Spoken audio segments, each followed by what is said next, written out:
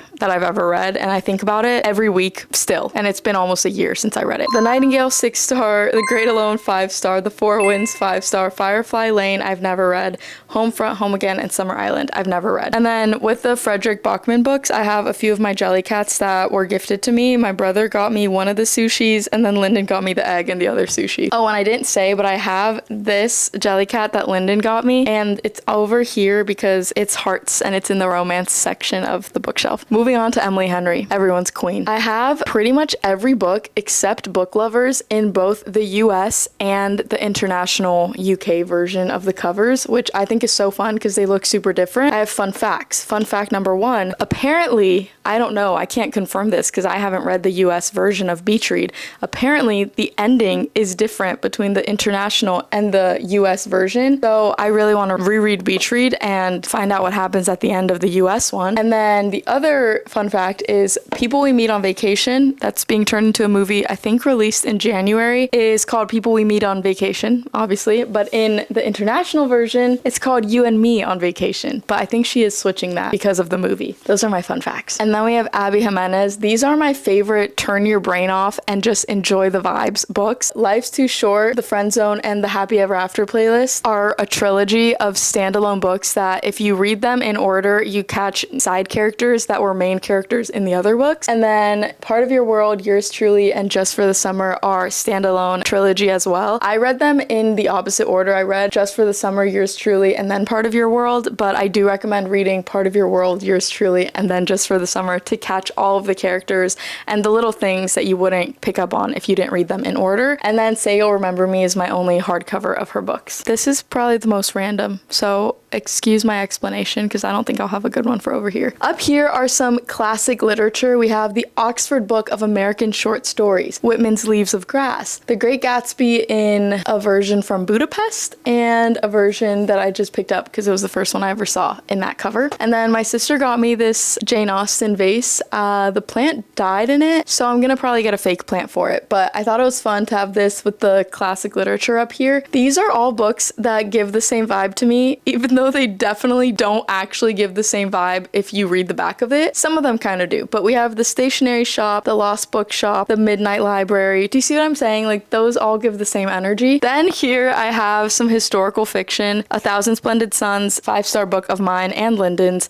The Kite Runner, I'm so excited to read this, The Book of Lost Names, I'm so excited to read that, Lovely War by Julie Berry, almost a 6-star for me. Like, I almost want to say it's like a 5.5 because it's so high up there for me. And maybe honestly one day it will be a 6-star because I do recommend this book all the time to people. Then this is my first Jellycat ever from Meredith for my 24th birthday, and then a Monchichi from my cousins. Right here is really quite random. It's Stephen King's memoir on writing, Anne Frank's diary, Matthew McConaughey's autobiography. So they're just nonfiction, and I don't have a lot of nonfiction. Next, we have arguably the most aesthetic shelf. These are all the Penguin Classic cloth-bound covers of classic literature. These are all Jane Austen. Oh, so beautiful. We have Little Women, Frankenstein, Jane Eyre, The Odyssey. The last actual books on the shelves are these right here, and they're so random, guys. I'm missing a couple thrillers because I loaned them out to friends, but these are all hardcover fiction, and they're all different things. Like, we have Lisa Jewell's newest release, that's a thriller. Tom Lake by Ann Patchett is literary fiction, and we have more thrillers in paperback, and then Divergent is dystopian. Crazy Rich Asians, this is one of Lyndon and I's favorite just turn on, we're working but we just wanted a movie on the TV movies, so I feel like I would enjoy reading this one day. And then more historical fiction, Where the Crawdads Sing, We Were Liars, and then one single fantasy, Powerless by Lauren Roberts. And then a popcorn Jellycat that Lyndon got me in a boo basket last year. Now onto the last bookshelf that holds no books yet, but one day I will have more books and they will take up more room and I will need to use this for actual books. These are all letters that I've written back to people, so I didn't originally do this and I wish I had to keep better track, but all the letters of people that I wrote back to I put in here so that I would know and prioritize writing back to the baskets that I haven't responded to yet. This basket holds a bunch of my random book accessories. I have a crocheted book sleeve that one of you sent to my PO box and I love it so much. A little love letter. And then I have extra Kindle cases that I haven't used yet, extra book tabs for when I'm tabbing up, a reading light, some crocheted bookmarks that you guys sent me. And then you're an OG if you remember this. Last year I sold bookmarks for a few months. I literally just have like hundreds of extras, and all of my fall ones are gonna be so fun to use next month. One of my favorite hobbies outside of reading is photography, and I have shot film for 10 plus years. So I have vintage film cameras, my Super 8 camera, cameras and lenses, hard drives, tripods, mics, camcorder, and then the camera I'm using right now usually sits right here. These are all my sunglasses because I just genuinely have nowhere else to put that bin. There's limited space, limited storage, so I keep them right there, which easy access to my glasses when I need them. That's the bookshelf tour. I feel so excited to be making videos here and just making our apartment into a home. So the only other things I want to do is add artwork which I'll hopefully do in the next few weeks. I hope you guys love it and hope you love the videos with this as the background. We've got so many books I haven't read. Got our reading cut out for us. I love you, my reading rats. See you soon.